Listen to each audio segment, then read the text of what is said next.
Hello, hello, hello! Welcome back to my YouTube channel. It's me again, Jennifer here.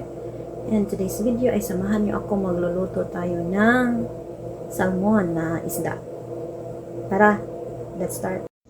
Okay, so una, prepare ang salmon na isda. So meron ako ditong dalawang hiwa na salmon. Tapos, cut in the middle like this. Like this. Then,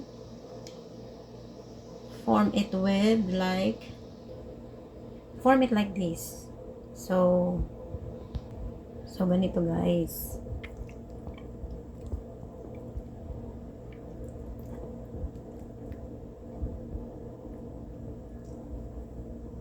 So ganyan. Tapos mag-add tayo ng salt at saka pepper on the top at saka sa bottom din. Okay, lagyan natin ng salt,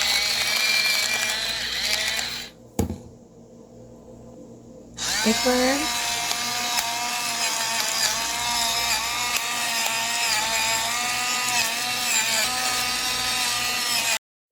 pagkatapos ay mag-prepare ng kawali, heat a pan, then add butter. Ituhin natin ang isda, ang salmon, gamit ang butter.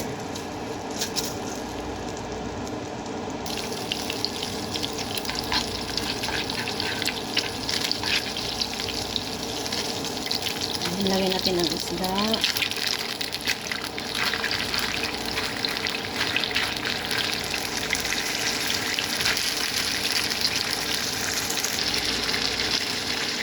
So, lutuin muna natin gamit ang butter. Okay, so balik na rin natin ang ating isda.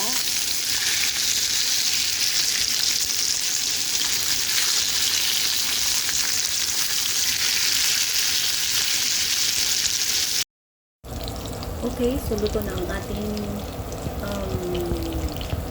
salmon. So, we will prepare another pan for the sauce.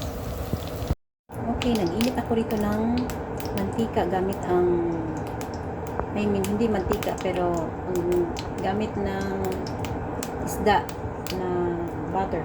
So, nilagay ko dito sa ibang kawali. So, una ay lalagay natin ang onion.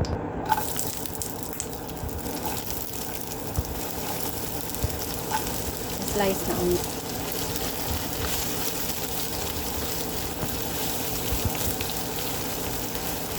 Next ay ang bell pepper. Sliced bell pepper. Sunod natin ang slice na mushroom.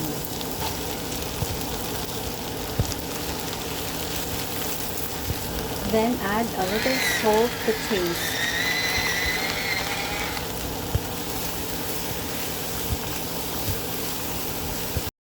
Then add the chopped garlic.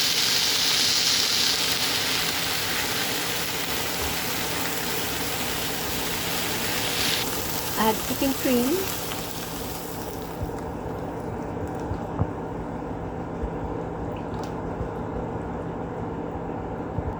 Isunod ang cheese.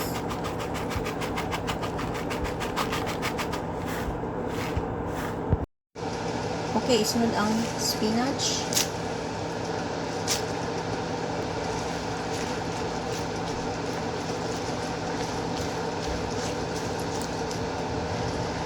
Tapos ay ang ating salmon.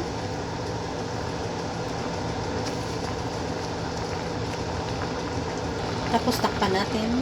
Balikan natin maya-maya. Okay, so let's check our salmon. Wow. Smells good. Okay, so we will add the lemon here in each side.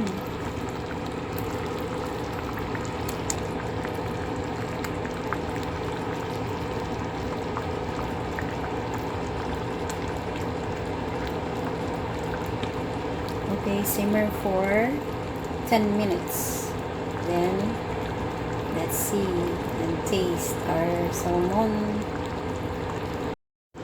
Okay, so luto na ang ating salmon. So, let's try ang salmon. Okay, so ito na ang ating